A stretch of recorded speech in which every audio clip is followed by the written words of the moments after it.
Mm-hmm. Mm-hmm. Yep, that is very key, very key. But, what's interesting is, as you're talking about your various strategies, it seems like, client retention and marketing kind of go hand in hand. So as you're developing your marketing plan and the client retention plan, they actually can be merged together because there's some overlap. As you talk about being in front of your client and advertising and networking, it's very similar. So there's a lot of synergies between the two. Yeah, absolutely. And I think that's why this, even just the title of our segment here is so, on point, because they really do overlap and support one another. And if you're doing a good job at both, they really blend nicely, and again, like I said, help to work together and support both elements. Mm-hmm. Another way to be in front of our customers, and we touched on briefly, is using that social media. I mean, it's fantastic, it's free, and it's pervasive. I mean, wow, talk about a way to distribute information. Of course, the challenge to design professionals is to understand everything it has to offer, and then probably even the bigger challenge is to budget time into our daily and weekly schedules to take advantage of this, both incredibly effective and valuable resource. And I know how much that's a big challenge. Absolutely. Carving out the time to stay on top of things in terms of social media. It's a big challenge.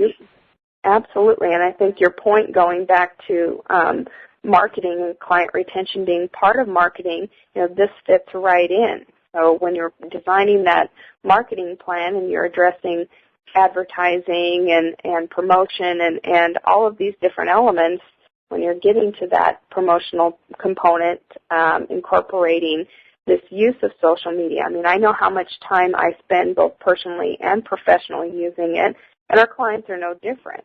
And beyond that, our competitors are using it.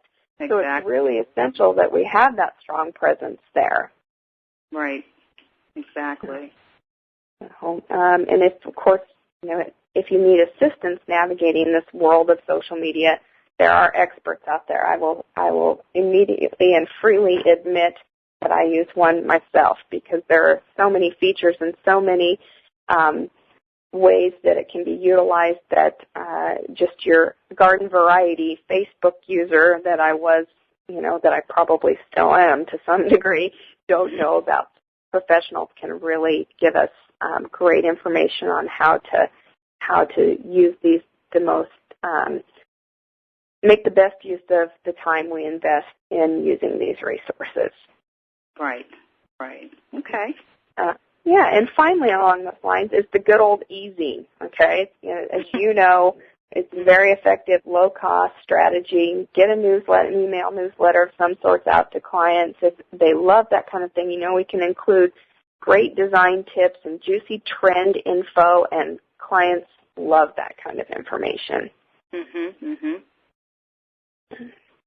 Okay. Now, how regularly would you recommend that we stay in touch with clients? Is there any research that can support, is it once a month? Is it twice a month? Like, how often should we be communicating with our past clients?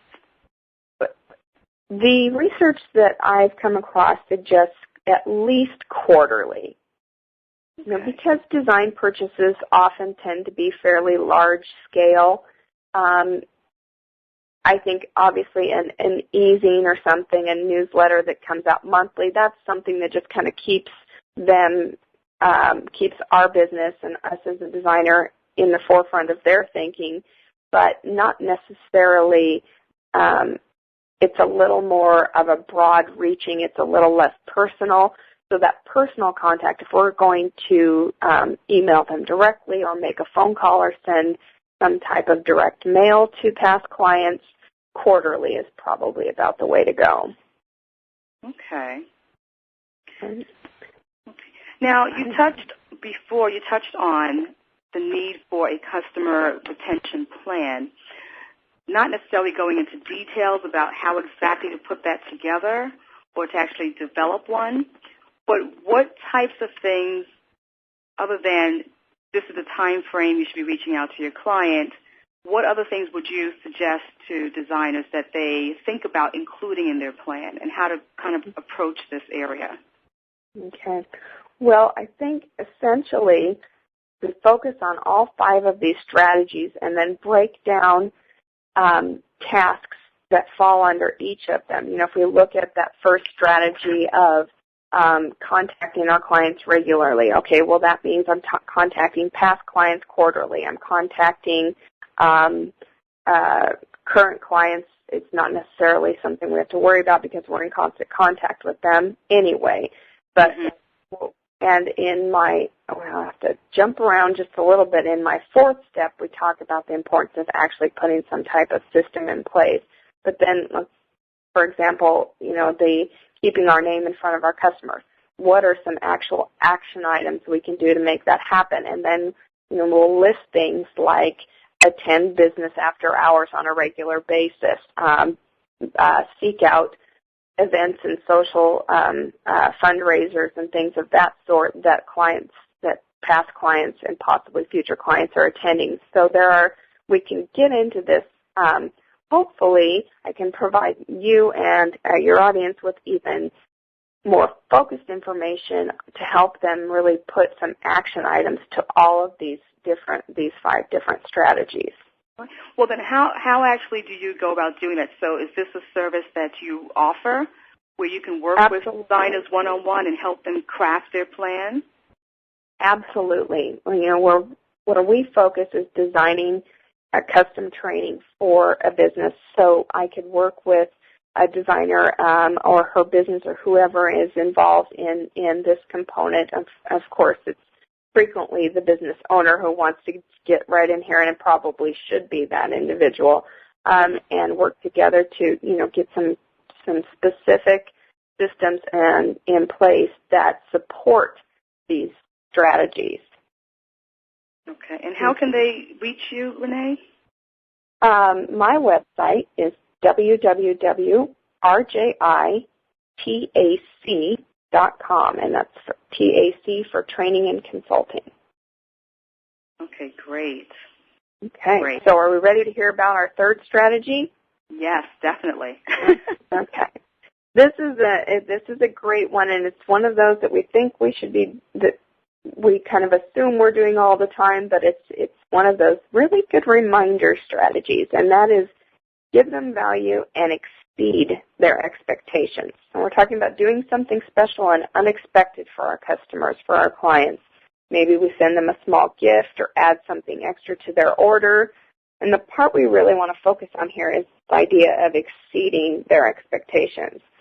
So providing adequate customer service means that we meet a client's expectations.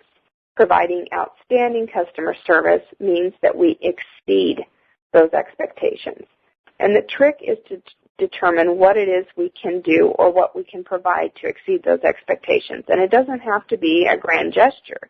It can be something as simple as dropping something by their home or by the job site to save that client some time, or sending a thank you gift that's especially meaningful or thoughtful at the completion of a project. It's going to be different for every designer and, of course, every client relationship. Okay. Right. And then, actually, well, I have a question, actually. Something just popped into my mind. What about, in our industry, I would assume many of us have a good portion of our business that's been referred to us by someone else. Even if we may not have worked with someone else in the past, but we did receive business through their referral, would you consider reaching out to that individual as well and treating them as if they were a client, like incorporating them in some way in your overall contact plan because they did send business to you?